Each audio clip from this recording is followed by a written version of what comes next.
ಇವತ್ತಿನ ದಿವಸ ನಾವು ಮಾತನಾಡ್ತಾ ಇದ್ದೀವಿ ರೇವ್ ಪಾರ್ಟಿ ಬಗ್ಗೆ. ಜೀವನ ಶೈಲಿ ಬದಲಾಗ್ತಾ ಇದೆ, ಲೈಫ್ ಸ್ಟೈಲ್ ಬದಲಾಗ್ತಾ ಇದೆ, ಆಹಾರ ಕ್ರಮ ಬದಲಾಗ್ತಾ ಇದೆ. ಪ್ರತಿನಿತ್ಯವೂ ಕಾಲಚಕ್ರ ಹಾಗೆ ತಿರುಗ್ತಾನೇ ಇದೆ.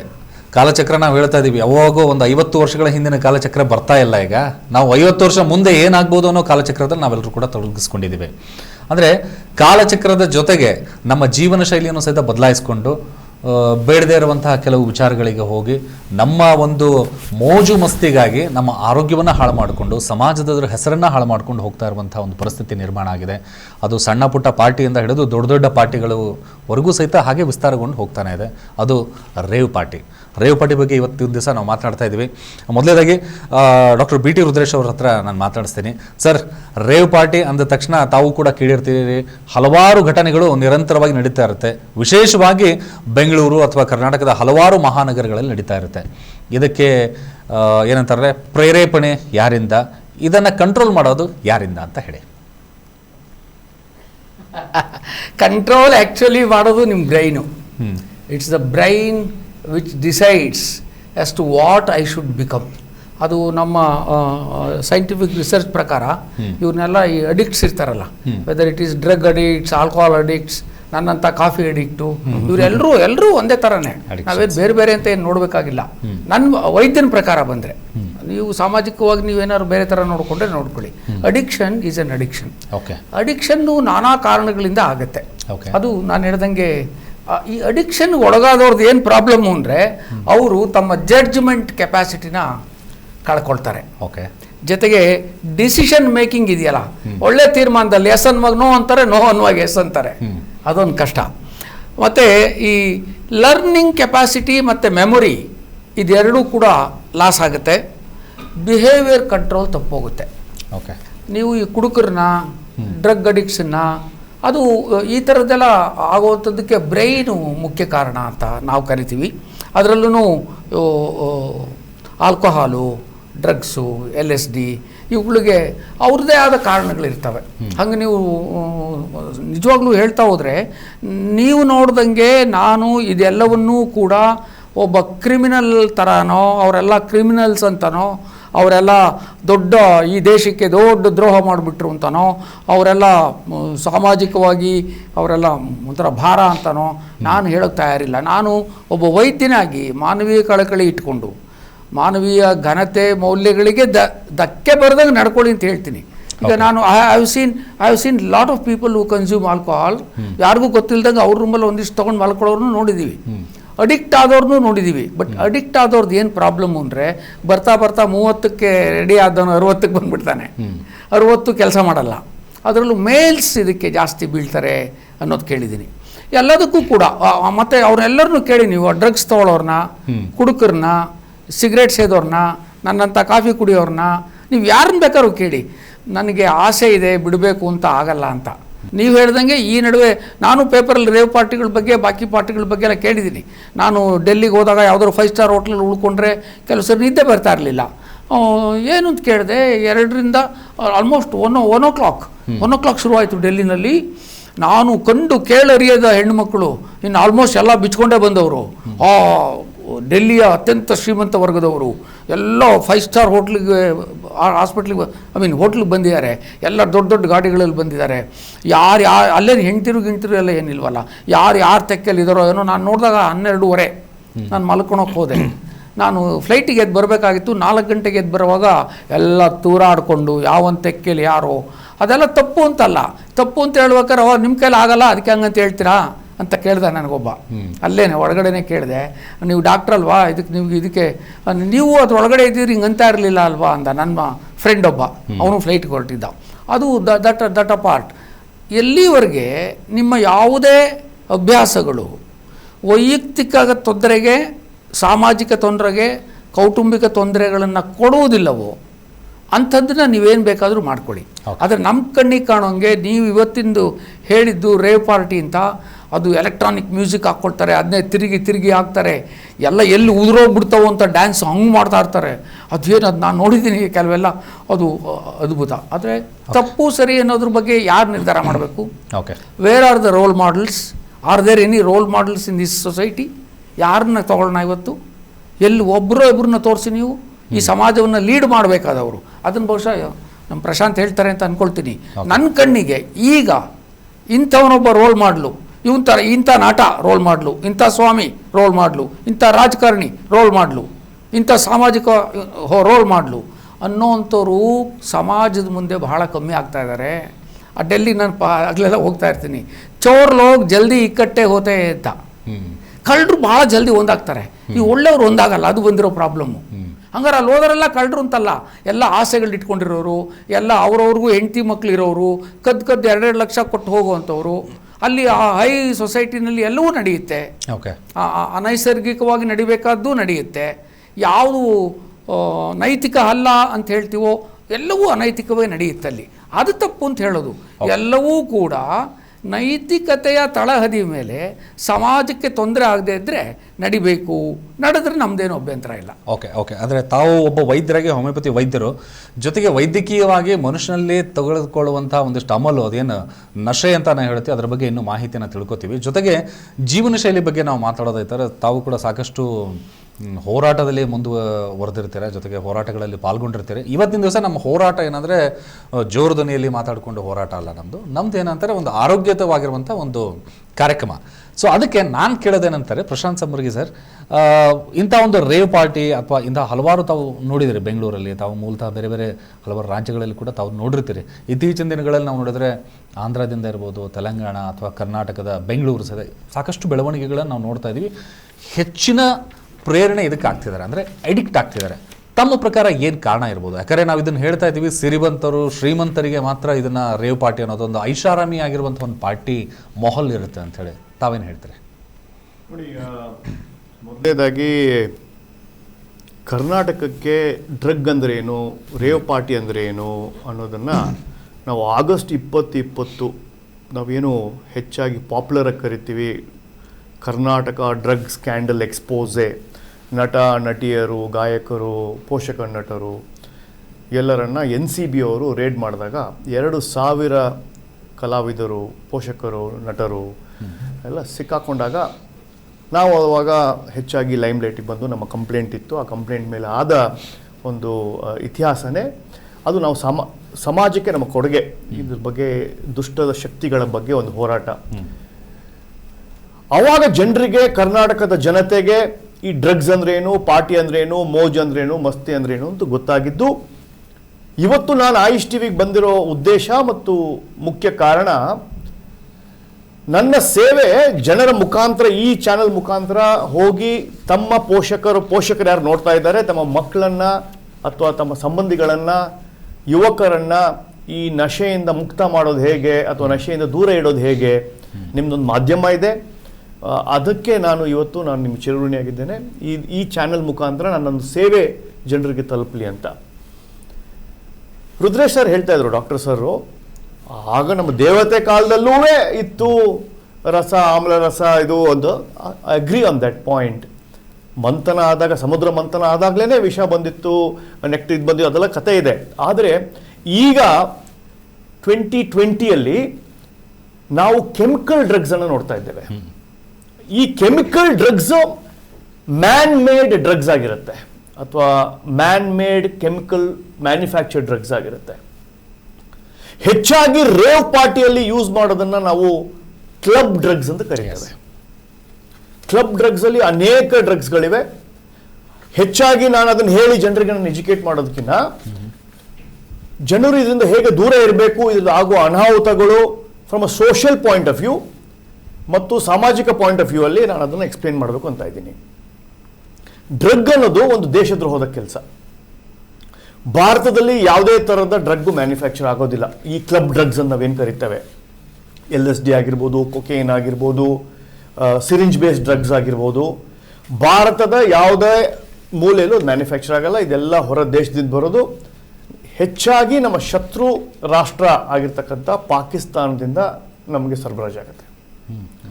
ಪಾಕಿಸ್ತಾನದಿಂದ ಸರಬರಾಜಾಗುತ್ತೆ ಅಂದರೆ ಪಾಕಿಸ್ತಾನದಲ್ಲಿ ಕೂತ್ಕೊಂಡಿರೋರು ಭಾರತದ ಒಂದು ಯುವಶಕ್ತಿಯನ್ನು ನಾಮರ್ದಾಗಿ ಮಾಡಬೇಕು, ಯುವಶಕ್ತಿಯನ್ನು ನಪುಂಸಕರಾಗಿ ಮಾಡಬೇಕು, ಅವ್ರು ಯಾವುದೂ ಪ್ರಯೋಜನಕ್ಕೆ ಬರಬಾರ್ದು, ಆಯುಷ್ ಕಮ್ಮಿ ಆಗಬೇಕು, ಅನ್ನೋದು ಒಂದು ಉದ್ದೇಶದಿಂದ ಯಾವುದೇ ಬುಲೆಟ್ ಇಲ್ಲದೇ ಟೆರರಿಸಮ್ ಇಲ್ಲದೇ ಇದನ್ನ ಮಾಡ್ತಾ ಇರೋದೇ ನ್ಯಾರ್ಕೋ ಟೆರರಿಸಮ್ ಅಂತ ಭಾರತ ಸರ್ಕಾರ ಇದನ್ನ ಲೇಬಲ್ ಮಾಡಿದೆ. ಈ ಡ್ರಗ್ಗಳನ್ನು ಭಾರತಕ್ಕೆ ಬರಬೇಕು ಅಂದ್ರೆ ಅದ್ರ DK ಲಿಂಕ್ ಅಂತ ಒಂದು IB ಅವರು ಅಂದರೆ ನಮ್ಮ ಬೇಹುಗಾರಿಕೆ ಸಂಸ್ಥೆ, CBI, NCB, narcotic bureau DK link ಅಂತ ಹೇಳಿದ್ದಾರೆ. ಏನು DK ಲಿಂಕ್ ಅಂದರೆ ದುಬೈ ಫಂಡಿಂಗ್ ಕರಾಚಿ ಡಿಸ್ಟ್ರಿಬ್ಯೂಷನ್. ದುಬೈಯಲ್ಲಿ ದುಡ್ಡನ್ನ ಸಂಗ್ರಹಣೆ ಮಾಡಿ ಕರಾಚಿಗೆ ಕಳಿಸಿ ಕರಾಚಿಯಿಂದ ನಮ್ಮ ಪಂಜಾಬ್ ಗಡಿ ಭಾಗದಲ್ಲಿ ಬರುವ ಡ್ರಗ್ಸೇ ನಮ್ಮ ಇವತ್ತಿನ ಭಾರತದ ಯುವ ಜನತೆ ಹೀಗಾಗಿರೋದು. ಅಡಿಕ್ಷನ್ಸ್ ಆಗಿರೋದು ಪಂಜಾಬಲ್ಲಿ ಆಗಿರುವ ಅನಾಹುತನೇ ಇವತ್ತು ನೀವು ಉಡ್ತಾ ಪಂಜಾಬ್ ಅಂತ ಪಿಕ್ಚರ್ ನೋಡಿದ್ದೀರಾ. ಪಂಜಾಬ್ ಅಲ್ಲಿ ಆಗಿರ್ತಕ್ಕಂಥ ಅನಾಹುತ 10 ವರ್ಷದ ಡೇಟಾವನ್ನು ಭಾರತ ಸರ್ಕಾರ ಮತ್ತು ಅನೇಕ ಸಂಘ ಸಂಸ್ಥೆಗಳು ಇನ್ಕ್ಲೂಡಿಂಗ್ ರವಿಶಂಕರ್ ಆಶ್ರಮ ಆಗಿರ್ಬೋದು, ಅನೇಕ ಸಂಘ ಸಂಸ್ಥೆಗಳು ಅದನ್ನು ಅಧ್ಯಯನ ಮಾಡಿ ಕಾಲೇಜಲ್ಲಿರ್ತಕ್ಕಂಥ ಯುವಕರ ಡೇಟಾವನ್ನು ಇವತ್ತು ಪಬ್ಲಿಕ್ ಡೊಮೇನಲ್ಲಿ ಬಿಟ್ಟಿದ್ದಾರೆ. ಅದು ನಮಗೂ ಸಿಗುತ್ತೆ, ನಿಮಗೂ ಸಿಗುತ್ತೆ. ನಾನು ಪಂಜಾಬನ್ನೇ ಉದಾಹರಣೆ ತಗೊಳ್ಳೋದಾದ್ರೆ, ಪಂಜಾಬದ ಯುವಕರು ಏನು ಪಾಕಿಸ್ತಾನದ ಬಾರ್ಡ್ರಲ್ಲಿದೆ, ಅಲ್ಲಿನ ಯುವಕರ ಆಯುಷ್ಯು 45ಗಿನ ಕಮ್ಮಿ ಇದೆ. ಪಂಜಾಬಿನ ಯುವಕರು ಯಾವ ಭಾರತದ ಸೇನೆಗೆ ಆಯ್ಕೆ ಆಗ್ತಾ ಇದ್ರು ಶೇಕಡಾವಾರು 70%, ಈಗ ಕೇವಲ 9% ಸಿಂಗಲ್ ಡಿಜಿಟ್ಗೆ ಬಂದು ನಿಂತ್ಕೊಂಡಿದೆ. ಯಾವ ಪಂಜಾಬಿನ ಕ್ರೀಡಾಪಟು ರಾಷ್ಟ್ರೀಯ ಮತ್ತು ಒಲಿಂಪಿಕ್ ಸ್ಪೋರ್ಟ್ಸ್ಗೆ ಸೆಲೆಕ್ಟ್ ಆಗ್ತಾ ಇದ್ನೋ ಅವರ contribution 30% to the national team ಇದ್ದಿದ್ದು ಈಗ ಕೇವಲ 1% ಬಂದು ನಿಂತ್ಕೊಂಡಿದೆ. ಹೀಗೆ ಪಂಜಾಬಿನ ಉದಾಹರಣೆ ಇಟ್ಕೊಂಡು ಅನೇಕ ಪಿಕ್ಚರ್ಗಳು ಬಂತು. ಉಡ್ತಾ ಪಂಜಾಬ್ ಅಂತ ಬಂತು. ಅಲ್ಲಿನ ಡ್ರಗ್ ಹಾವಳಿಯ ಬಗ್ಗೆ, ಅಲ್ಲಿ ಆಗಿರ್ತಕ್ಕಂಥ ಮಾನಸಿಕ ಸೈಕಾಲಜಿಕಲ್ ಪ್ರಾಬ್ಲಮ್ ಬಗ್ಗೆ ವಿಶ್ವದ ಅನೇಕ ಸಂಸ್ಥೆಗಳು ಅಲ್ಲಿ ಬಂದು ಅದನ್ನು ಸ್ಟಡಿ ಮಾಡಿದ್ರು. ಇಡೀ ಭಾರತದಲ್ಲಿ ಪಂಜಾಬನ್ನ ಡ್ರಗ್ ಕ್ಯಾಪಿಟಲ್ ಆಫ್ ಇಂಡಿಯಾ ಅಂತ ಮಾಡಿದ್ದಾರೆ. ಈ ಡ್ರಗ್ ಕ್ಯಾಪಿಟಲ್ ಆಫ್ ಇಂಡಿಯಾ ಕ್ರಮೇಣ ಬೆಂಗಳೂರಿಗೆ ಬರ್ತಾ ಇದೆ ಅನ್ನೋ ಒಂದು ಆತಂಕದಲ್ಲಿ ನಾವು ಮಾಡಿದ ಒಂದು ಸಾಮಾಜಿಕ ಹೋರಾಟ ಜನರಿಗೆ ಗೊತ್ತಾಗ್ಲಿ, ಜನರಿಗೆ ಡ್ರಗ್ ಅಂದ್ರೆ ಏನು, ಡ್ರಗ್ಗಿನ ಅನಾಹುತ ಅಂದ್ರೆ ಏನು, ರೇವ್ ಪಾರ್ಟಿ ಅಂದ್ರೆ ಏನು ಅನ್ನೋದನ್ನ ನಾವು 2020ರಲ್ಲಿ ಮಾಡಿದ ಒಂದು ಸಾಮಾಜಿಕ ಕಾರ್ಯಕ್ರಮ ಅಥವಾ ವಿಸಲ್ ಬ್ಲೋಯಿಂಗ್ ಕಾರ್ಯಕ್ರಮ ಅಥವಾ ಎಂಟೈರ್ ಎಕ್ಸ್ಪೋಸ್ ಮಾಡಿದನ್ನ ನಮಗೆ ಡ್ರಗ್ಸ್ ಬಗ್ಗೆ ಮಾಹಿತಿ ಹೇಗೆ ಬಂತು ಅಂದ್ರೆ, ನಾವು ಒಂದು NGOದಲ್ಲಿ ರಿಹ್ಯಾಬಿಲಿಟೇಷನ್ ಕಾರ್ಯಕ್ರಮ ಅಂದರೆ ಯುವಕರಿಗೆ ಡ್ರಗ್ಗಿನ ನೋವಲ್ಲಿ, ಡ್ರಗ್ಗಿನ ಮೋಜಿನಲ್ಲಿ ಹೋಗಿ ಹೇಗೆ ಹುಡುಗರಿಗೆ ರಿಹ್ಯಾಬಿಲಿಟೇಷನ್ ಮಾಡ್ತಾರೆ, ಅದೇ ರಿಹ್ಯಾಬಿಲಿಟೇಷನ್ನು ಆರ್ಟ್ ಆಫ್ ಲಿವಿಂಗಲ್ಲಿ ರವಿಶಂಕರ್ ಗುರೂಜಿಯವರು ಮಾಡಿದಾಗ ನಮಗೆ ಬಂದಿರ್ತಕ್ಕಂಥ ಮಾಹಿತಿಯನ್ನು ನಾವು ಪೋಲಿಸಿಕೊಟ್ಟಿದ್ವಿ. ಓಕೆ, ಇದರಿಂದ ನಮಗೊಂದು ಸಮಾಜಕ್ಕೆ ಸೇವೆ ಮಾಡುವ ಅವಕಾಶ ಸಿಕ್ತು. ಇವತ್ತು ನಾವು ನಿಮ್ಗೆ ಜನರಿಗೆ ಹೇಳಿದ್ದೇವೆ, ಪಂಜಾಬ್ ಥರ ಕರ್ನಾಟಕ ಆಗಬಾರ್ದು ಅನ್ನೋದು ನಮ್ಮ ಉದ್ದೇಶ ಇದೆ. ಅದನ್ನು ನಾವು ಜನರ ಜಾಗೃತಿ ಮಾಡ್ತಾ ಇದ್ದೀವಿ. ಎಸ್, ಎಕ್ಸಲೆಂಟ್, ಒಳ್ಳೆ ಮಾತು.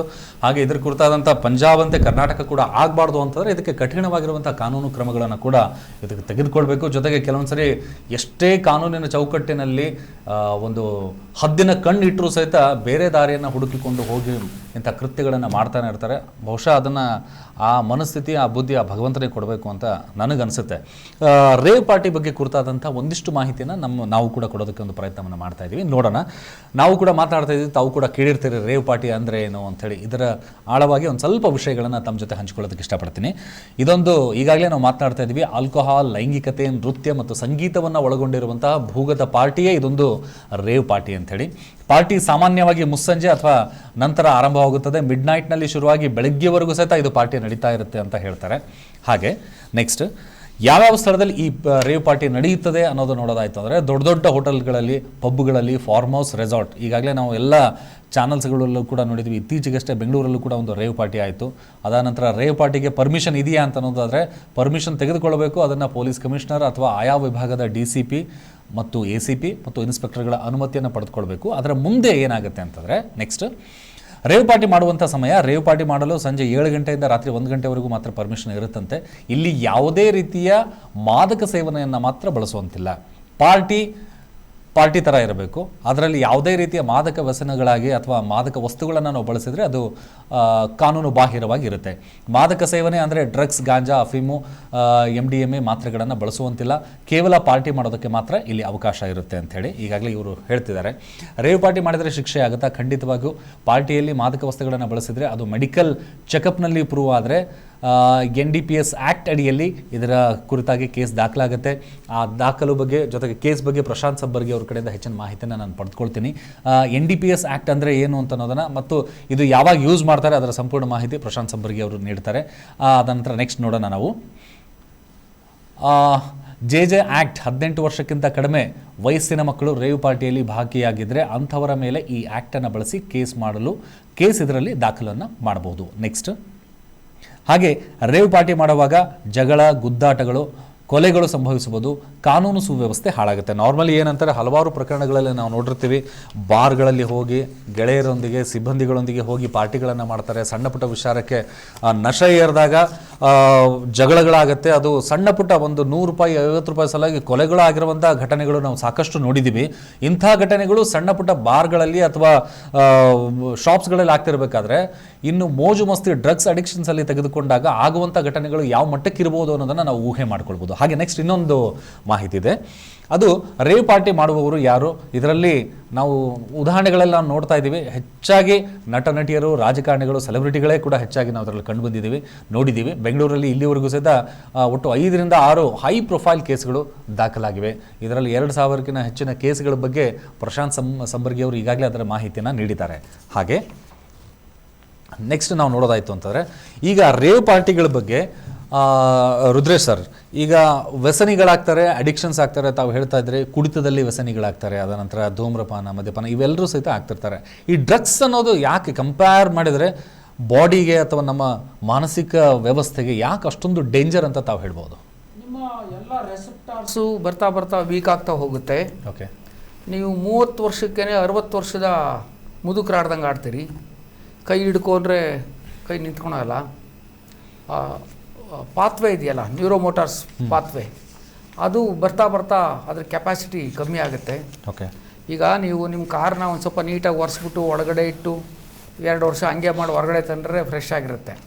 ನೀವು ದಿವಸ 200 ಕಿಲೋಮೀಟ್ರು ಮಲ್ಟಿ ಮೇಲೆಲ್ಲ ಹೊಡೆದ್ಬಿಟ್ಟು ಇಂಜಿನ್ ಬೋರಿಗೆ ಬಂದ್ಬಿಡುತ್ತೆ ಒಂದೇ ವರ್ಷಕ್ಕೆ.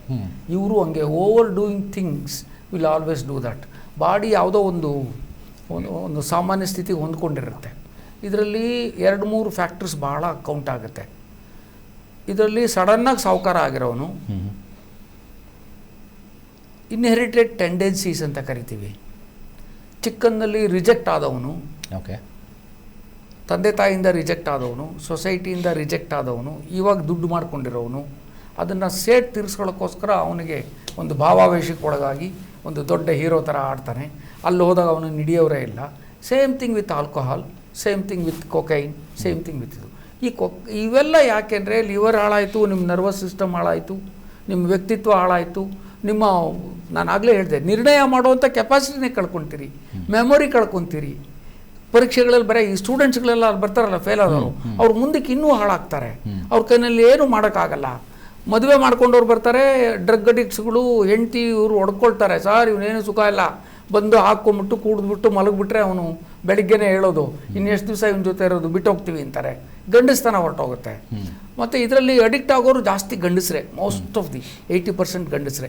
ಇತ್ತೀಚೆಗೆ ಹೆಂಗಸ್ರಿಗೂ ಸ್ವಲ್ಪ ಈಕ್ವಾಲಿಟಿನ ಕಾಂಪೀಟ್ ಮಾಡೋಕ್ಕೆ ಹೋಗಿ ಸಮಾಜದ ಜೊತೆ ನಾನು ಏನು ಕಮ್ಮಿ, ನಾನು ಹೆಚ್ಚಾರು, ನನಗೂ 2 ಲಕ್ಷ ಬರುತ್ತೆ, ಅವನಿಗೂ 2 ಲಕ್ಷ ಬರುತ್ತೆ. ಇವತ್ತು ಅವನದು ಅಡುಗೆ, ನಾಳೆ ನಂದು ಅಡುಗೆ. ಅವನು 30 ಆಗ್ತಾನೆ, ನಾನು 30 ಆಗ್ತೀನಿ. So what?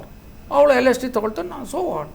ಸೊ ನಮ್ಮಪ್ಪ ನಂಗೆ ಚಿಕ್ಕ ಹುಡುಗರಾಗಿ ಹೇಳೋರು, ಎಲ್ಲಿ ಆರ್ಥಿಕ ಸ್ವಾವಲಂಬನೆ ಬರುತ್ತೆ ಮನುಷ್ಯನಿಗೆ, ಎಲ್ಲಿ ವಾಟ್ ಸೋ ಕಾಲ್ಡ್ ಅಕ್ಷರಾಭ್ಯಾಸ ಅನ್ಬೇಕೋ ವಿದ್ಯಾಭ್ಯಾಸ ಅನ್ಬೇಕೋ ಗೊತ್ತಿಲ್ಲ, ಅಲ್ಲಿ ಬರುತ್ತೆ. ಅಲ್ಲಿ ಸ್ವಲ್ಪ ಗಂಚಲ್ಲಿ ಜಾಸ್ತಿ ಆಗುತ್ತೆ ಕಣಯ್ಯ, ಹುಷಾರಾಗಿರ್ಬೇಕು ಇವೆರಡು ಬಂದಾಗ ಮನುಷ್ಯ ಅಂತ. ನೀವು ಆಗಲೇ ತೋರಿಸ್ತಾ ಇದ್ರಿ ಅಲ್ಲಿ ಸ್ಕ್ರೀನ್ ಮೇಲೆ ಯಾರ್ಯಾರು ಭಾಗವಹಿಸ್ತಾರೆ ಅಂತ. ಅಲ್ಲಿಗೆ ಏನರ್ಥ? ಈ ಪ್ರಪಂಚದಲ್ಲಿ ಸರ್ ಯಾರೋ ನಿಮ್ಮ ಮನೆ ಕಸ ಗುಡಿಸೋನು, ಯಾರೋ ನಮ್ಮ ಹತ್ರ ಒಬ್ಬ ಕ್ಲರ್ಕು, 2 ಹೊತ್ತಿನ ಊಟಕ್ಕೆ 1/3 population in India don't know when they will get their next food, another 1/3 are still below poverty line. ಈ ರೇವ್ ಪಾರ್ಟಿ ಇದು ಎಲ್ಲ ಮಾಡೋರು ನನ್ನ ಪ್ರಕಾರ ಒಂದು ನಾಟ್ ಇವನ್ 2%. ಬಟ್ ಅವರೆಲ್ಲರೂ ಅತ್ಯಂತ ದೊಡ್ಡ ಸ್ತರದಲ್ಲಿರೋವಂಥವ್ರು. But that doesn't matter. ಅವರವ್ರು ಹಾಳಾಗ್ತಾ ಇದ್ದಾರೆ, ಅವರವರು ಆಸ್ಪತ್ರೆಗಳನ್ನ ದೊಡ್ಡದು ಮಾಡ್ತಾ ಇದ್ದಾರೆ, ಅವರ ಜೀವನ ಹಾಳಾಗ್ತಾ ಇದೆ. ಆದರೆ ಇದರಿಂದ ಆಕರ್ಷಿತ ಈ ರೋಡಲ್ಲಿ ನಿಂತ್ಕೊಂಡು ನೋಡ್ತಾನಲ್ವಾ, ಅಥವಾ ಹುಡುಗ ಯಾರಿಗೆ ಅಫೋರ್ಡ್ ಮಾಡೋಕ್ಕಾಗಲ್ಲಲ್ವಾ, ಅವನು ಇಂಟ್ರಡ್ಯೂಸ್ ಆಗ್ತಾನೆ ಇದಕ್ಕೆ. ನಂಗೆ ಗೊತ್ತಿಲ್ಲ. ಈಗ ನೀವು ಇದೆಲ್ಲ ತೋರಿಸಿದ ಮೇಲೆ ಆಯುಷ್ ಟಿ ವಿ ನೋಡೋರು ಎಷ್ಟು ಜನ ರೇವ್ ಪಾರ್ಟಿ ಕಾಯ್ತಾ ಇದ್ದಾರೋ ನಂಗೆ ಗೊತ್ತಿಲ್ಲ. You never know, you are inducting them. ಆ ಆಸೆಗಳನ್ನ ಇದೆಲ್ಲ ಮುಚ್ಚಿಟ್ಕೊಂಡು ನಡೀತಾ ಇತ್ತು ಮೊದಲು, ಯಾರ್ದು ತೊಂದರೆ ಇರ್ತಾ ಇರಲಿಲ್ಲ.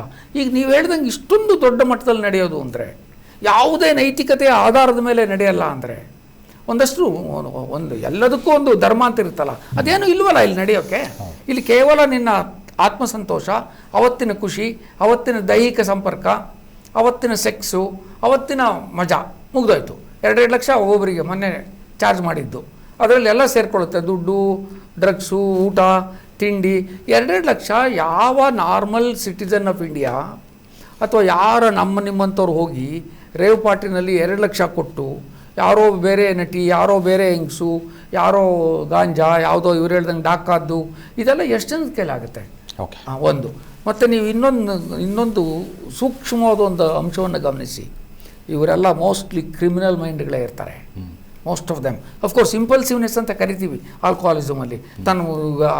ಧರ್ಮರಾಯ ದುರ್ಯೋಧನ ಥರ ನಂಗೆ ಅಧರ್ಮ ಅಂದರೆ ಏನು ಅಂತ ಗೊತ್ತು ಬಿಡ್ಲಾರೆ ಅನ್ನೋವಂಥವ್ರ ಸಂಖ್ಯೆನೂ ಇದೆ, ಇಲ್ಲ ಅಂತಲ್ಲ. ಬಟ್ ಅವನು 2 ಲಕ್ಷ ಹೊಂದಿಸ್ಬೇಕಾದ್ರೆ ಏನು ಮಾಡಿರ್ತಾನೆ?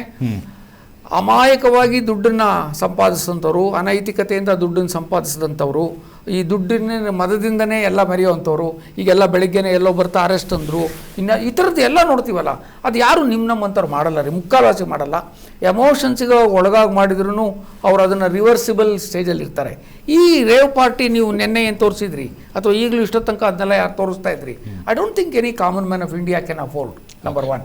ಸೊ ಅದರಿಂದ ನನ್ನ ಮನವಿ ಇಷ್ಟೇ ಇರುತ್ತೆ, ನೀವು ಒಂದು ಕಣ್ಣಿಟ್ಟೇ ಇರಬೇಕಾಗುತ್ತೆ ನಿಮ್ಮ ಮಕ್ಕಳ ಬಗ್ಗೆ. ಒಂದು ಸಂಸ್ಕಾರ ಆಯಿತು ಜೀವನವನ್ನು ನೀವೆಲ್ಲರೂ ಕೊಡಲೇಬೇಕಾಗುತ್ತೆ. ಇವಾಗ ಕೊಡದೇ ಇದ್ದರೆ ಈ ಥರದ್ದು ಈಗ ಇನ್ನೊಂದು ಏನಾಗೋಯ್ತು, ಎಲ್ಲ ಇದಕ್ಕೆ ಬಂದುಬಿಟ್ರು. ಈಗ 80% ತಾಕತ್ತುಗಳು ಮುಂದೆ ಕಮ್ಮಿ ಆಗುವಂಥದ್ದು, ಅಥವಾ ಕಾನ್ಸಂಟ್ರೇಷನ್ ಮಾಡೋಕ್ಕಾಗದೇ ಇರೋವಂಥದ್ದು ಹುಡುಗರದ್ದು ಎಲ್ಲದೂ ಕತೆ ಅದೇನೆ. ರೀಟೈನ್ ಮಾಡೋಕ್ಕಾಗದೇ ಇರೋದು ನಾವು ನೀವು ಇದ್ರ ಟೈಮಲ್ಲಿ, ಕೋವಿಡ್ ಟೈಮಲ್ಲಿ ಮಾಡ್ತಾಯಿದ್ವಿ. ಅದಕ್ಕೋಸ್ಕರ ಅಪ್ಪ ಅಮ್ಮ ಅಂದರೆ ಕೊಡಿಸ್ಬೇಕಾಯ್ತು ಮೊಬೈಲ್ನ. ಈಗೇನಾಯಿತು, ಅದನ್ನು ಬಿಡಿಸೋಕೆ ಒದ್ದಾಟ. ಅಂದರೆ ಇದು ಅಡಿಕ್ಷನ್ಗೆ ಹೋಗಿರೋರು ಇದ್ದಾರೆ. ಮತ್ತು ಇದರಲ್ಲಿ ಓದಿದ್ದು ತಲೆಗೇನು ನಿಲ್ಲಲ್ಲ, ಒಂದು 3 ದಿವಸ ಇರುತ್ತೆ, ವಿಜುವಲ್ ಇದು ಹೊರಟೋಗುತ್ತೆ. ಓದೋದೇ ರೀಡಿಂಗ್ ಮೇಕತ್ತೆ ಫುಲ್ ಮ್ಯಾನ್ ಅಂತ, ರೈಟಿಂಗ್ ಮೇಕತ್ತೆ ಕಂಪ್ಲೀಟ್ ಮ್ಯಾನ್, ಕಾನ್ಫರೆನ್ಸ್ ಮೇಕತ್ತೆ ರೆಡಿ ಮ್ಯಾನ್ ಅಂತಾನೆ ಫ್ರಾನ್ಸಿಸ್ ಬೇಕನ್. ಸೊ ಹಂಗೆ ನಾವು ಯಾವುದಕ್ಕೂ ತಯಾರಿಲ್ಲ. ಎಲ್ಲ ಸುಲಭದಲ್ಲಿ ಆಗ್ಬಿಡ್ಬೇಕು, ಓವರ್ ನೈಟ್ ಅಮಿತಾಬ್ ಬಚ್ಚನ್ ಆಗ್ಬಿಡ್ಬೇಕು, ರಾಜ್ಕುಮಾರ್ ಥರ ಆಗ್ಬಿಡ್ಬೇಕು, ಒಂದೇ ಸರಿ ಮಂಗ್ಲೆ, ಒಂದೇ ಸರಿ ಆಡಿ, ಒಂದೇ ಸರಿ ಎಲ್ಲ ಆಗ್ಬಿಡ್ಬೇಕು. ಇದೆಲ್ಲ ಆಗೋಕ್ಕೆ ಅದು ಕೇವಲ ಕಾದಂಬರಿಗಳಲ್ಲಿ ಅಥವಾ ಈ ಥರ ರೇವ್ ಪಾರ್ಟಿಗಳಲ್ಲಿ ನೋಡಿದ್ರೆ ಸಾಧ್ಯ. ಕಾಮನ್ ಮನುಷ್ಯ ಒಬ್ಬ ನನ್ನಂಥವ್ರು 45 ವರ್ಷ ಕಷ್ಟಪಟ್ಟ ಮೇಲೆ ಇವತ್ತು ಈ ಲೆವೆಲಿಗಾರು ಬಂದು ನಿಂತ್ಕೊಂಡಿದ್ದೀರಿ. ಅಷ್ಟು ಕಷ್ಟ ಇದೆ ಜೀವನ. ಸೊ ನನ್ನ ಇದನ್ನು ನಾವು ಕಾಮನ್ ಮ್ಯಾನ್ಗೆ ಟ್ರಾನ್ಸ್ಫರ್ ಮಾಡೋದು ಬೇಡ. ಹಾಗೆ ಕಾಮನ್ ಮ್ಯಾನನ್ನೇ ಗಮನದಲ್ಲಿಟ್ಕೊಂಡು ನಾವು ನಮ್ಮ ಮಕ್ಕಳುಗಳನ್ನು, ನಮ್ಮ ಇಡೀ ವ್ಯವಸ್ಥೆನ, ಕಾಲೇಜು ಬಾಲಕರನ್ನ ಯೌವನದಲ್ಲಿ ಗೊತ್ತಾಗಲ್ಲ ಏನು ಮಾಡ್ತೀವಿ ಅಂತ. ನಮ್ಮ ಇವರು ಸಂಬರ್ಗಿಯವರಾಗಲೇ ಹೇಳ್ತಾಯಿದ್ರು, ಯೂತ್ಸ್ ಉಡ್ತಾ ಪಂಜಾಬ್ ಯೂತ್ಸ್ ಅಲ್ಲಿಂದ ಶುರುವಾಗಿದೆ ಅಂತ. ಐ ಥಿಂಕ್ ನಮಗೆ ಒಂದು ಪ್ರಾಬ್ಲಮ್ ಇರೋದು ಯೂತ್ಸನ್ನೇ ಮ್ಯಾನೇಜ್ ಮಾಡೋದು. ಓಕೆ, ಹಾಗಿದ್ರೆ ಪ್ರಶಾಂತ್ ಸರ್, ತಮಗೆ ಏನಂತಾರೆ ಯೂತ್ಸ್ ಬಗ್ಗೆ ನಾವು ಮಾತಾಡ್ತಾ ಇದ್ದೀವಿ, ಯುವಕರಿಗೆ ಸ್ಪೆಷಲಿ ಯುವತಿಯರು ಕೂಡ ಅದರಲ್ಲಿ ಸೇರಿರೋದು. ಇವರಿಗೆ ಅತಿಯಾದಂಥ ನಶೆಯನ್ನು ತರಿಸುವಂಥ ಡ್ರಗ್ಸ್ಗಳಾಗಿರ್ಬೋದು, ಮಫಿಮ್ ಆಗಿರ್ಬೋದು, ಬೇರೆ ಬೇರೆ ಎಲ್ಲ ಈ ಡ್ರಗ್ಸ್ಗಳ ಕುರಿತಾದಂಥ ಯಾವುದೇ ವಸ್ತುಗಳನ್ನು ತೆಗೆದುಕೊಂಡ್ರೂ ಸಹಿತ ಅವರಿಗೆ ಒಂಥರ ನಶೆ ಇರಬೇಕು, ಅದೊಂಥರ ಸ್ಟೈಲ್, ಅದೊಂದು ನನ್ನ ಲೈಫ್ ಸ್ಟೈಲ್ಗೆ ಬೇಕಾಗಿರುವಂಥ ಒಂದು ಅಮೂಲ್ಯವಾಗಿರುವಂಥ ವಸ್ತು ಅನ್ನೋ ಮಟ್ಟಿಗೆ ಅವ್ರ ಮನಸ್ಥಿತಿ ಇದೆ. ಅಂದರೆ ಯೂತ್ಸ್ಗಳಿಗೆ ಮೆಸೇಜ್ಗಳನ್ನು ಕೊಡೋದಾಗಿರ್ಬೋದು, ಅಥವಾ ಅದ್ರ ಬಗ್ಗೆ ಅವೇರ್ನೆಸ್ ಕ್ರಿಯೇಟ್ ಮಾಡೋದಾದರೆ ತಾವು ಸಾಕಷ್ಟು ಕ್ರೈಮ್ಸ್ಗಳಾದಾಗ ಅದನ್ನು ಹೆಕ್ಕಿ ತೆಗೆದು ಹುಡುಕಿ ಪ್ರಯತ್ನವನ್ನು ಸಮಾಜಕ್ಕೆ ತಾವು ನೀಡ್ತಾ ಇದ್ದಾರೆ. ಇದ್ರ ಜೊತೆಗೆ ಇದ್ರ ಬಗ್ಗೆ ಏನಾದರೂ ಒಂದು ಅವೇರ್ನೆಸ್ ಕ್ರಿಯೇಟ್ ಮಾಡುವಂಥ ಒಂದು ಪ್ರಯತ್ನ ಏನಾದರೂ ಮಾಡಿದರೆ? ಪೋಷಕರೇ, ಆಯುಷ್ ಟಿವಿಯಲ್ಲಿ ನೋಡ್ತಾರ ಪೋಷಕರು, ತಂದೆ ತಾಯಿಯಂದರೆ ಗಾರ್ಡಿಯನ್ಸೇ. ಮೊದಲನೇದಾಗಿ ನೀವು ನಿಮ್ಮ ಮಕ್ಕಳನ್ನು, ಎಸ್ಪೆಷಲಿ ದಿ ವರ್ಲಬಲ್ ಏಜ್ ನಾವೇನು ಕರಿತೀವಿ, 16, 17 ಇಂದ 25, ದ ಮೋಸ್ಟ್ ಡೇಂಜರಸ್ ಏಜ್ ಅಂತ ನಾವು ಅದನ್ನು ಕರಿತೇವೆ. ಡ್ರಗ್ಸಲ್ಲಿ 2 ವಿಧ, ಗಮನ ಇಟ್ಕೊಳ್ಳಿ, 2 ವಿಧ. ಒಂದು ಹೈ ಡ್ರಗ್ ಮತ್ತು ಇನ್ನೊಂದು ಲೋ ಡ್ರಗ್. ಹೈ ಡ್ರಗ್ ಅಂದರೆ ಅನೇಕ ಡ್ರಗ್ಗಳನ್ನು ಕನ್ಸ್ಯೂಮ್ ಮಾಡಿದಾಗ, ಹೆಸರುಗಳು ಅನೇಕ ಇದೆ, ಕೊಕೇನ್ ಅಂತಿದೆ, ಲೈನ್ ಅಂತಿದೆ, ಹೆಸರುಗಳಿದೆ, ನಾನು ನಿಮ್ಗೆ ಎಜುಕೇಟ್ ಮಾಡೋಕ್ಕೆ ಇಷ್ಟ ಇಲ್ಲ. ಹೈ ಡ್ರಗ್ ಇದ್ದಾಗ ಕುಣಿದು ಎನರ್ಜಿ ಡ್ಯಾನ್ಸ್ ಆಡಿ ಡ್ರೈವಿಂಗ್ ಮಾಡಿ ಹೆಚ್ಚು ಎನರ್ಜಿಯನ್ನು ಮ್ಯೂಸಿಕಲ್ಲಿ ಡ್ಯಾನ್ಸ್ ಮಾಡಿ ಗಂಟೆಗಟ್ಟಲೆ ಡ್ಯಾನ್ಸ್ ಮಾಡೋದು, ಸುಸ್ತೇ ಆಗೋದಿಲ್ಲ, ಆ ಥರದ್ದು ಅದನ್ನು ಹೈ ಡ್ರಗ್ ಅಂತ ಕರಿತೀವಿ. ಇನ್ನೊಂದು ಲೋ ಡ್ರಗ್ ಅಂತ ಕರಿತೀವಿ. ಲೋ ಡ್ರಗ್ ಅಂದ್ರೆ ಏನು? ವ್ಯಕ್ತಿ ತಗೊಂಡಾಗ ತನ್ನನ್ನು ತಾನೇ ಒಬ್ಬನೇ ಇರೋದು, ಕತ್ಲೆಯಲ್ಲಿರೋದು, ಯಾರ ಹತ್ರನೂ ಮಾತಾಡದೇ ಇರೋದು, ಹೀಗೆ ತನ್ನನ್ನು ತಾನೇ ಶೋಷಣೆ ಮಾಡಿಕೊಂಡು ನನ್ನಲ್ಲಿ ಏನೋ ಆಗೋಗಿದೆ, ದಿವಾಲಿ ಆಗೋಗಿದೆ ಅನ್ನೋದು ಹೇಳಿ ತನ್ನನ್ನು ತಾನೇ ಮೂಲೆಯಲ್ಲಿರೋದೇ ಲೋ ಡ್ರಗ್. ಭಾರತದಲ್ಲಿ ಹೆಚ್ಚಾಗಿ ಈಗ ಪ್ರಚಲಿತವಾಗಿರೋದು ಹೈ ಡ್ರಗ್.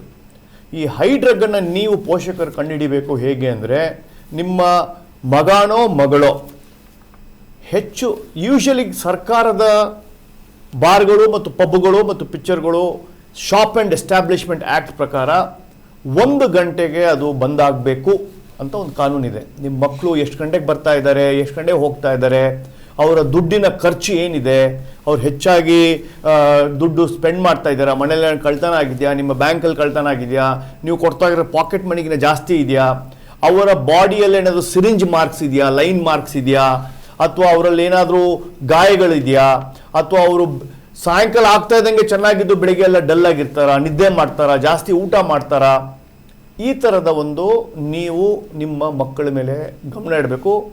ಪೋಲಿಸಿಂಗ್ ಮಾಡಬಾರ್ದು. ಪ್ರೀತಿಯಿಂದ ಅವರನ್ನು ನೀವು ಗಮನದಲ್ಲಿಟ್ಕೊಂಡು ನೀವು ಫಸ್ಟು ವಿಜಿಲೆಂಟ್, ನೀವು ಫಸ್ಟು ಪೊಲೀಸು, ಆಮೇಲೆ ಸಮಾಜಕ್ಕೆ ನಿಮ್ಮ ಮನೆಯಲ್ಲಿರ್ತಕ್ಕಂಥದ್ದನ್ನು ಫಸ್ಟು ನೀವು ಅರ್ಥ ಮಾಡ್ಕೋಬೇಕು. ಅದಾದ ನಂತರ ಈ ಲೋ ಡ್ರಗ್ಗಲ್ಲಿ ಹೆಚ್ಚಾಗಿ ಲೋ ಡ್ರಗ್ ತಗೊಂಡವರು ತುಂಬ ಸಣ್ಣಕ್ಕಾಗ್ತಾರೆ. ಅಂದರೆ ಬಾಡಿ ವೇಟು ಅವ್ರು ಇದ್ದಿದ್ಗಿನ್ನ ಲಾಸ್ ಆಗ್ತಾ ಇರುತ್ತೆ. ಅವರ ವೇಟನ್ನು ನೀವು ಮಾನಿಟರ್ ಮಾಡಬೇಕು. ಇದರಲ್ಲಿ ಗಂಡು ಮತ್ತು ಹೆಣ್ಣು ತಾರತಮ್ಯ ಎಲ್ಲ. ಹೆಣ್ಮಕ್ಳು ಈಗಿನ ಈ ಜಗತ್ತಿನಲ್ಲಿ ಎಸ್ಪೆಷಲಿ 2020 ಆದಮೇಲೆ ಹೆಚ್ಚಾಗಿ ಅವರೇ ಅದನ್ನು ಸೇವನೆ ಮಾಡ್ತಾ ಇದ್ದಾರೆ. ಯಾರೋ ಒಬ್ಬರನ್ನ ಪರಿಚಯ ಮಾಡಿಸ್ತಾರಲ್ಲ.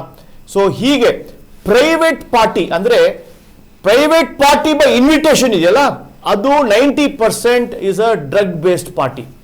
ಜನರಲ್ ಊಟ ಇರೋದು, ರೆಸ್ಟೋರೆಂಟ್ ಇರೋದು, ಫೈನ್ ಡೈನ್ ಇರೋದು ಅಥವಾ ಪಬ್ ಅನ್ನೋದು, ಅಲ್ಲಿ ಡ್ರಗ್ಸ್ ಬಗ್ಗೆ ಅಷ್ಟು ಇರಲ್ಲ. ಯಾಕಂದರೆ ಪೊಲೀಸರ ಕಾನೂನು ಏನು ಹೇಳುತ್ತೆ ಅಂದರೆ, ಎಲ್ಲಿ ಡ್ರಗ್ ಸಿಕ್ಕಿದೆಯೋ ಆ ಆವರಣವೇ ಆ ಮಾಲೀಕನೋ, ಹೋಟೆಲ್ ಮಾಲೀಕನೋ, ಮ್ಯಾನೇಜರನ್ನ ದಸ್ತರಿಗೆ ಮಾಡುವ ಅವ್ರಲ್ಲಿ ಶಕ್ತಿ ಇದೆ NDPS ಆ್ಯಕ್ಟ್ ಪ್ರಕಾರ. ಸೊ ಹೆಚ್ಚಾಗಿ ಇದು ಅಲ್ಲಿ ನಡೆಯೋದಿಲ್ಲ. ಸೊ ಯಾವ ಹೋಟ್ಲ್ ಹೋಗ್ತಾ ಇದ್ದಾರೆ, ಎಲ್ಲಿ ಹೋಗ್ತಾ ಇದ್ದಾರೆ, ನೀವು ಫ್ರೆಂಡ್ ಆಗಿ, ಅವ್ರು ನಿಮ್ಮ ಮಕ್ಕಳ ಜೊತೆಗೆ ಫ್ರೆಂಡ್ ಆಗಿ ಈ ಇನ್ಫಾರ್ಮೇಷನ್ನ ನಿಮಗೆ ಗೊತ್ತಿರಬೇಕು. ಅವರ ಹೆಲ್ತ್ ಹೇಗಿದೆ, ಅವರ ವಾತಾವರಣ ಹೇಗಿದೆ ಅನ್ನೋದು ನೀವು ನೋಡಿಕೊಂಡು ಇದನ್ನು ನೀವು ಕಾಳಜಿ ವಹಿಸಿದ್ರೇ ನೀವು ನಿಮ್ಮ ಪೋಷಕರನ್ನು ಡ್ರಗ್ ಇಂದ ದೂರ ಇರ್ಬೋದು. ಕರ್ನಾಟಕವನ್ನು ಡ್ರಗ್ ಮುಕ್ತ ಕರ್ನಾಟಕ ಮಾಡ್ಬೋದು. ಡಾಕ್ಟರ್, ಇವತ್ತಿನ ದಿವಸ ನಾವು ಹೇಳೋದಾದರೆ, ತಾವು ಹೇಳ್ತಾ ಇದ್ರಿ ಅಡಿಕ್ಷನ್ಸ್ಗಳು ಪ್ರತಿಯೊಬ್ಬರಿಗೂ ಸಹಿತ ಇರುತ್ತೆ. ಅದು ಕಾಫಿಯಿಂದ ಹಿಡಿದು ಎಲ್ಲವೂ ಸಹಿತ ಅಡಿಕ್ಷನ್ಸ್. ಬಟ್ ಏನಂದರೆ ಅದೆಲ್ಲವೂ ಬಿಟ್ಟು ಸಹಿತ ಕಾನೂನು ಬಾಹಿರುವಂತಹ ಅಡಿಕ್ಷನ್ಸ್ಗಳು ನಮ್ಮ ದೇಹಕ್ಕೆ, ಸಮಾಜಕ್ಕೆ ತುಂಬಾನೇ ಕಠೋರ. ಇದನ್ನ ಏನು ಮಾಡಬೇಕು? ಇಲ್ಲ, ಮೊದಲನೇದಾಗಿ ನೀವು ಸಂಬರಿಯವರಾಗಲೇ ಹೇಳ್ತಾ ಇದ್ರು ಹೈ ಡ್ರಗ್ಸು, ಲೋ ಡ್ರಗ್ಸು ಅಂತೆಲ್ಲ. ಈಗ ನಾನು ಅವ್ರು ಹೇಳಿದ ಮೇಲೆ ನಾನು ಒಂಚೂರು ತಲೆಗೆ ಹಾಕ್ಕೊತಾ ಇದ್ದೀನಿ ಯಾವ್ಯಾವ ಡ್ರಗ್ಸು ಅಂತ. ಅಂದರೆ ಪಾಪ ನಿಮ್ಮನ್ನು ಇಂಡ್ಯೂಸ್ ಮಾಡೋದಲ್ಲ. ಕಾಮನ್ ಮ್ಯಾನ್ಗೆ, ಮಿಡ್ಲ್ ಕ್ಲಾಸ್ ಮ್ಯಾನ್ಗೆ ಈ ಪ್ರಪಂಚದಲ್ಲಿ ಈಗಲೂ ಕೂಡ ಯಾವುದಾದ್ರು ಒಂದು ಹೋಟ್ಲಿಗೆ ಹೋಗಿ ದೋಸೆ ತಿನ್ನೋದು ಇವತ್ತು ಲಕ್ಸುರಿನೇ ಪಾಪ. ಅಂಥ ಸ್ಥಿತಿನಲ್ಲಿ ನಾವಿದ್ದೀವಿ. ಸೊ ಅವ್ರನ್ನೆಲ್ಲ ನಾನು ನೀವು ರೇವ್ ಪಾರ್ಟಿ ಕಳಿಸ್ಬೇಡಿ ನಿಮ್ಮ ಮಕ್ಕಳನ್ನ ಅಂತ ಹೇಳೋದಿಲ್ಲ.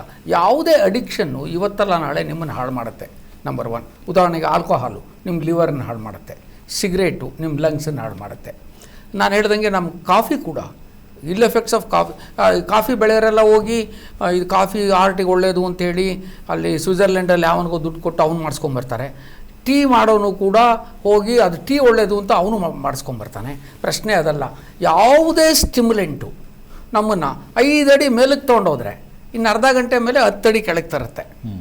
The primary action of any stimulant is to bring down you. ಅಂದರೆ ಅಲ್ಲಿಗೆ ಅರ್ಥ ಈ ಸೆಲ್ಸ್ಗಳಿದಾವಲ್ಲ ನಿಮ್ಮವು, ಅದು ಒಳ್ಳೊಳ್ಳು ಹಿಂಗೆ ಗಾಡಿ ಇವ್ರು ಹೇಳಿದ್ರಲ್ಲ ಕುಣಿತಾ ಇರ್ತಾರೆ ಅಂತ, ಅದು ನಾಳೆ ಬೆಳಗ್ಗೆ ಹೊತ್ತಿಗೆ ಫುಲ್ ರಿವರ್ಸಲ್ ಹೊಡೆಯುತ್ತೆ. ಸೊ ಯಾವನ್ 100 ಮೈಲಿ ಹೋಗ್ತಾ ಇದ್ದ ಅವನು ಮೈನಸ್ಸಿಗೆ ಬಂದುಬಿಡ್ತಾನೆ. ಸೊ ನಿಮ್ಮೆಲ್ಲ cellular activity in the body, ಮನಸ್ಸು, ದೇಹ, ಬುದ್ಧಿ ಎಲ್ಲ ಶಿಥಿಲವಾಗಿ ಹೋಗುತ್ತೆ. ನೀವು ಈ ಸಮಾಜಕ್ಕೆ ಬೇಡವಾದ ಒಬ್ಬ ವ್ಯಕ್ತಿ ಆಗ್ತೀರಾ.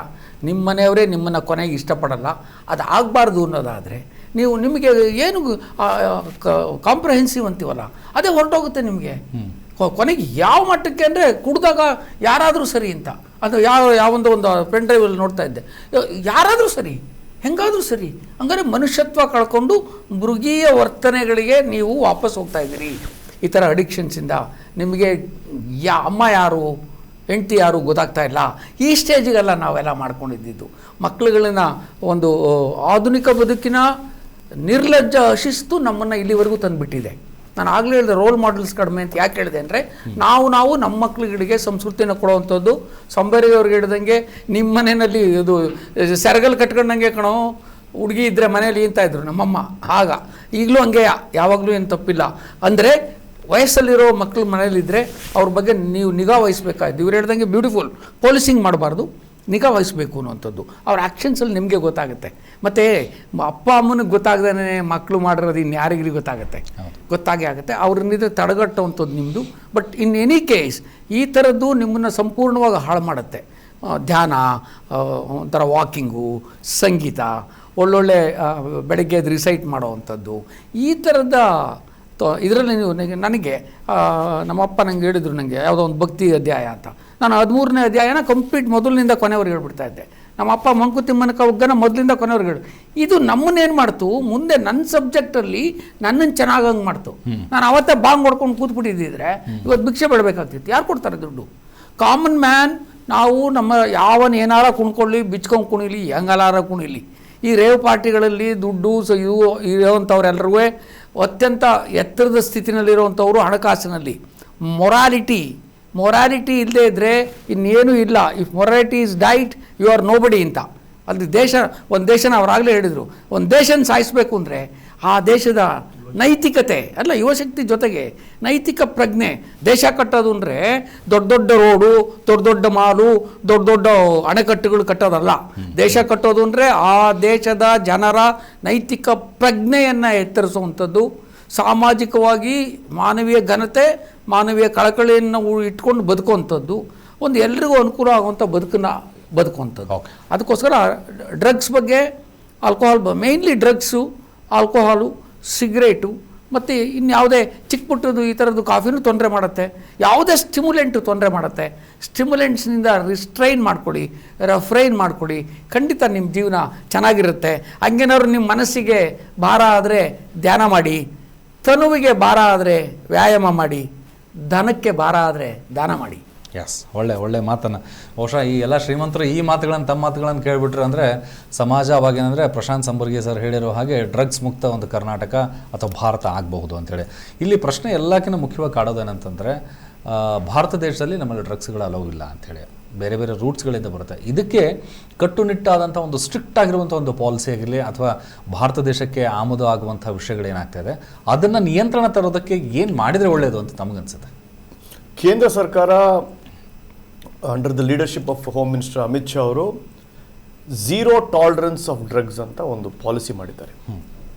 ಅದನ್ನು ಮಾಜಿ ಮುಖ್ಯಮಂತ್ರಿಗಳು ಬೊಮ್ಮಾಯಿ ಅವರು ಸಹ ಒಂದು ಎಳ್ಳಷ್ಟು ಅದಕ್ಕೆ ಸಪೋರ್ಟ್ ಇಲ್ಲ ಅಂತ, ಝೀರೋ ಟಾಲರೆನ್ಸ್ ಅಂತ. ಆ ಝೀರೋ ಟಾಲರೆನ್ಸ್ ಪಾಲಿಸಿಯಲ್ಲಿ ಏನು ಹೇಳುತ್ತೆ ಅಂದರೆ, ಈ ಪಾರ್ಟಿ, ಡ್ಯಾನ್ಸು, ಡ್ರಗ್ಸು ಅನ್ನುವ ಹಾಡುಗಳನ್ನು ನಿಷೇಧ ಮಾಡಬೇಕು, ಕಾಲೇಜು ಮತ್ತು ಯುವಜನತೆ ಸೇರುವ ಜಾಗದಲ್ಲಿ ಜಾಗೃತಿ ಕಾರ್ಯಕ್ರಮ ಮಾಡಬೇಕು, ಪೋಷಕರಿಗೆ ಈ ಡ್ರಗ್ಗಿನ ಹಾವಳಿ ಬಗ್ಗೆ ಆಗಿರ್ತಕ್ಕಂಥ ಡ್ಯಾಮೇಜ್ ಬಗ್ಗೆ ಒಂದು what can I say documentary ಥರ ಅದನ್ನೆಲ್ಲ ಮಾಡಿ ತೋರಿಸ್ಬೇಕು ಅನ್ನೋದು ಒಂದು ಕೇಂದ್ರ ಸರ್ಕಾರದ ಆಂಬಿಟ್ ಇದೆ ಈಗ. ಅದು ಅಲ್ಲದೆ ಜನರಿಗೆ ಈ NDPS ಆಕ್ಟ್, ಡ್ರಗ್ ಸೇವನೆ ಮತ್ತು ಡ್ರಗ್ ಮಾರಾಟ, NDPS ಆಕ್ಟ್ ಎಷ್ಟು ಕಟುವಾಗಿದೆ, ಅದ್ರ ಹಿಂದೆ ಇರ್ತಕ್ಕಂಥ ಶಿಕ್ಷೆ, ಅದ್ರ ಹಿಂದೆ ಇರ್ತಕ್ಕಂಥ ಕಾನೂನು ಎಷ್ಟು ಸ್ಟ್ರಾಂಗ್ ಆಗಿದೆ ಅನ್ನೋದನ್ನ ಜನರಿಗೆ ಗೊತ್ತಿಲ್ಲ. 90% of drug related cases are non bailable offence. ಅದು one of the strongest act. So ಅದನ್ನ ಜನರಿಗೆ ನಾನು ಸಿಕ್ಕಾಕೊಂತೀನಿ ಅಂತ ನೀವು ಡ್ರಗ್ಗನ್ನು ಕದ್ದು ಮುಚ್ಚಿ ಮಾಡೋದಲ್ಲ, ನಿಮ್ಮ ಹೆಲ್ತು, ನಿಮ್ಮ ಆರೋಗ್ಯ ಮೊದಲು ಇದು ಇಂಪಾರ್ಟೆಂಟ್ ಆಗಿರುತ್ತೆ. ಈ ಡ್ರಗ್ಗಿನ ಆಹ್ವಾನ ಬರೋದು, ಇನ್ವಿಟೇಷನ್ ಬರೋದು ನೀವು ಯಾವುದೋ ಒಂದು ಪಬ್ಗೆ ಹೋದಾಗ್ಲೇನೆ, ಆ ಪಬ್ಬಿಂದನೇ ನೀವು ಇನ್ನೊಂದು ರೇವ್ ಪಾರ್ಟಿಗೆ ಹೋಗೋದು. ಸೊ ನೀವು ರೇವ್ ಪಾರ್ಟಿಗೆ ಹೋಗಬೇಕು ಅನ್ನೋದು ನಿಮಗೆ ಇನ್ವಿಟೇಷನ್ ಬರೋದು ಪಬ್ಬಿಂದ. ಪೋಷಕರು ಹೆಚ್ಚಾಗಿ ಮಕ್ಕಳನ್ನ, ಏನು ಈ 18 ವರ್ಷದ ನಿಯಮ ಇದೆ ಈಗ ಪಬ್ಗೆ ಹೋಗೋಕ್ಕೆ, ಅದನ್ನು 21 ವರ್ಷ ಅಂತ ಹೇಳಿ ಸರ್ಕಾರ ಒಂದು ನಿಯಮ ಮಾಡಿದೆ. ಅದನ್ನು ಸ್ಟ್ರಾಂಗ್ ಆಗಿ ಕಟ್ಟುನಿಟ್ಟಾಗಿ ಮಾಡ್ತಾ ಇದ್ದಾರೆ. ನೀವು ಪೋಷಕರಾಗಿ ಮಕ್ಕಳನ್ನ, ಎಸ್ಪೆಷಲಿ ಪಾಕೆಟ್ ಮನಿ, ಅವರ ಟೈಮ್ ಟೇಬಲನ್ನು, ಅವರ ಫ್ರೆಂಡ್ಸನ್ನು, tell me your friend I tell you who you are ಅಂದ ಹಾಗೆ ನಿಮ್ಮ ಆ ಮಕ್ಕಳ ಫ್ರೆಂಡ್ಸ್ ಯಾರಿದ್ದಾರೆ, ಅವರ ನಡವಳಿಕೆ ಏನಿದೆ ಅಂತ ನೀವು ಪೋಷಕರು ಮಾಡಬೇಕು. ಕಾನೂನು ತುಂಬ ಕಠಿಣವಾಗಿದೆ, ಇದನ್ನು ಈಸಿಯಾಗಿ ತಗೋಬೇಡಿ, ಇದೆಲ್ಲ ನಾನ್ ಬೇಲೆಬಲ್ ಅಫೆನ್ಸ್ ಇದೆ, ಅದು ಕಾನೂನಾತ್ಮಕವಾಗಿ. ಬಟ್ ಸಾಮಾಜಿಕವಾಗಿ ನಮ್ಮನ್ನು ನಾವೇ ಒಂದು ಸಮಾಜನ ಹಾಳು ಮಾಡ್ತಾ ಇದ್ದೀವಿ, ಒಂದು ದುಷ್ಟಶಕ್ತಿ. ಇದೆಲ್ಲ ಫಾರಿನ್ ಮೀಡಿಯಾ, ವೆಸ್ಟರ್ನ್ ಮೀಡಿಯಾ ನಮ್ಮ ಯುವ ಜನತೆಯನ್ನು, ನಮ್ಮ ಡೆವಲಪ್ಮೆಂಟನ್ನು ಸಹಿಸ್ಕೊಳಕ್ಕಾಗ್ದೇ ಮಾಡಿರ್ತಕ್ಕಂಥ ಪಿತೂರಿ. ಅದಕ್ಕೆ ಬಲಿಯಾಗಬೇಡಿ.